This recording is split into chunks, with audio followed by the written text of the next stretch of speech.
deeper and higher. Verse 27, Matthew 5, ye have heard that it was said by them of old time, thou shalt not commit adultery. But I say unto you, whosoever looketh on a woman to lust after her hath committed adultery with her already in his heart. Now Christ is saying, you have heard that there's a shallow understanding of commandment 7.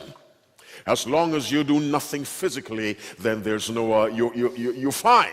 Jesus says that's not true. The level of righteousness I want in my people is the righteousness that says your very mindset can be adulterous. Deeper and higher.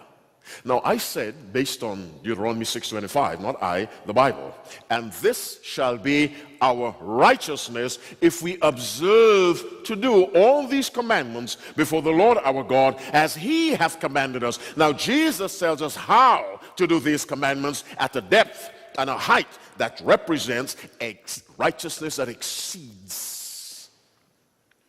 Here's how you keep commandment 7. Don't lust. You may never enter someone's bedroom, sneak into someone's house. Christ says, no, that's too up. Don't even lust. Whosoever looketh on a woman.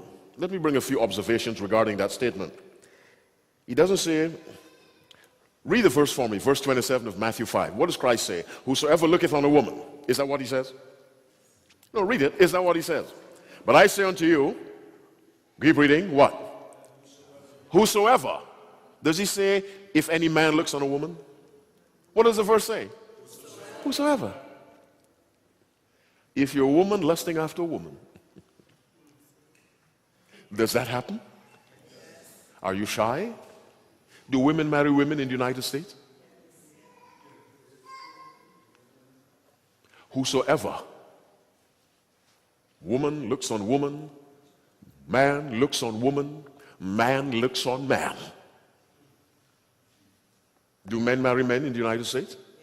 Yes. Any human being who lusts after another human being, you've committed adultery in God's eyes.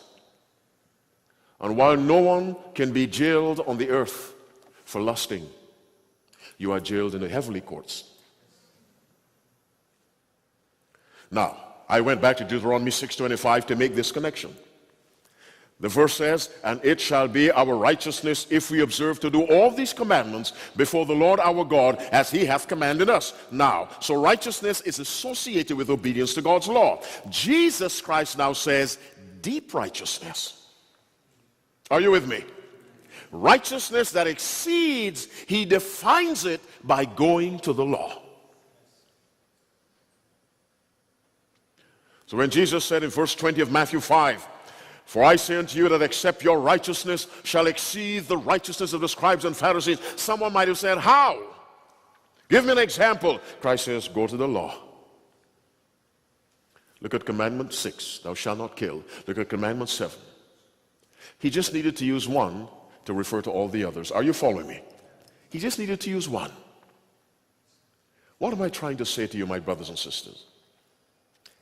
This church has been raised up by God to show the connection between Christ and his law. Do you know why the world is in the trouble it is in? God's law has been disregarded. And when God told Moses to tell the Israelites, behold, I have set before you this day a blessing and a curse, a blessing if you obey the commandments of the Lord your God, which I command you this day, a curse if you will not obey the commandments of the Lord your God. But go aside out of the way which I command you this day to follow other gods which ye have not known. The reason why the world is in the condition it is in, because the law of God has been disregarded. And so God raised up a people to remind the world that God has a law. And that law must be kept. Not superficially, It must be kept at a level that produces a character that fits you for heaven.